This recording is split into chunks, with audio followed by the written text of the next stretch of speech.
नमस्कार दोस्तों, आज मैं लेकर आई हूँ न्याय मार्ग से लाभ। नाभय निर्दिष्ट मनु के पुत्र थे। वे ब्रह्मचर्य आश्रम के अंतर्गत विद्यमान संस्कारों से युक्त होकर अपने गुरु के समीप वेदा अध्ययन में संलग्न रहते थे और वेदा अध्ययन करते थे।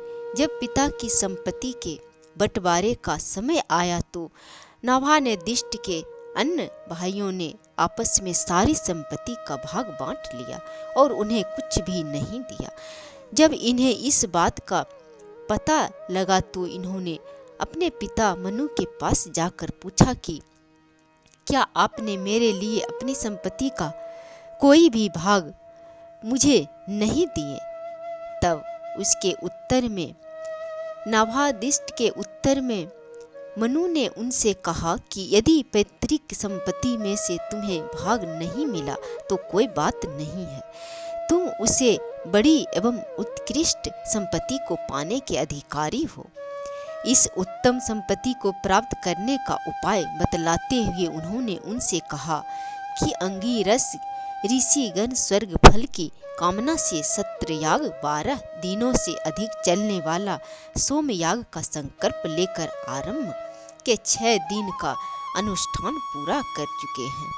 इसके आगे वशिष्ठ दिनों के विधि संबद्ध अनुष्ठान को संपन्न करने में वे दिग्भ्रमित एवं मोहित हो रहे हैं। तुम उन ऋषि गणों के पास जाओ और उनके सत्रयाग को पूर्ण करने में सहायक बनो। 38 मंत्र युक्त 2 सूक्तों का पाठ वहां शास्त्र रूप में करो।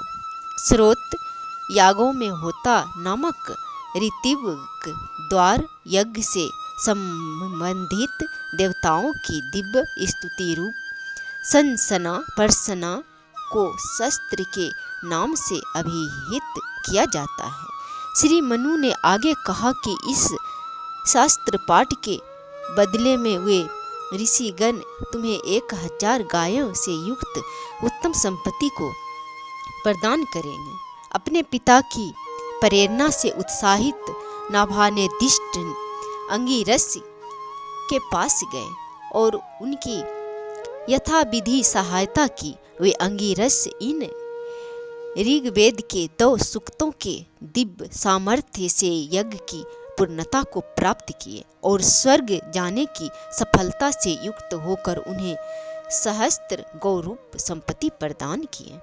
इस संपत्ति को लेने के लिए नाभा ने दिष्ट जब तत्पर हुए तो उसी समय एक कृष्ण वर्ण का अत्यंत बलशाली पुरुष यज्ञ स्थल के उत्तर तरफ से उत्पन्न हुए और उनसे बोला कि यज्ञ के संपत्ति का अभिष्ट भाग का अधिकारी मैं हूँ, अतः इन गायों को तुम स्वीकार न करो। इस पर नाभा ने दिष्ट ने यह कहा कि अंगिरस ने यो गाय मुझे प्रदान किया है। यह सुनकर उस कृष्ण पुरुष ने नाभा ने दिष्ट से कहा कि हे ब्रह्मवेता, तुम अपने पिता श्री मनु से ही इसका समाधान पूछो कि यह भाग किसे मिलना चाहिए।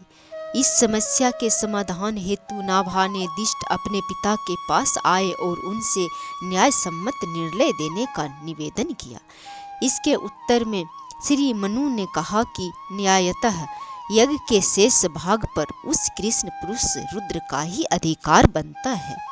इस न्याययुक्त समाधान को नाभा ने दिष्ट ने सहज रूप से स्वीकार किया और पुनः यज्ञ स्थल पर जाकर उस कृष्ण पुरुष से निवेदन किया कि इस यज्ञ भाग पर आपका ही अधिकार बनता है।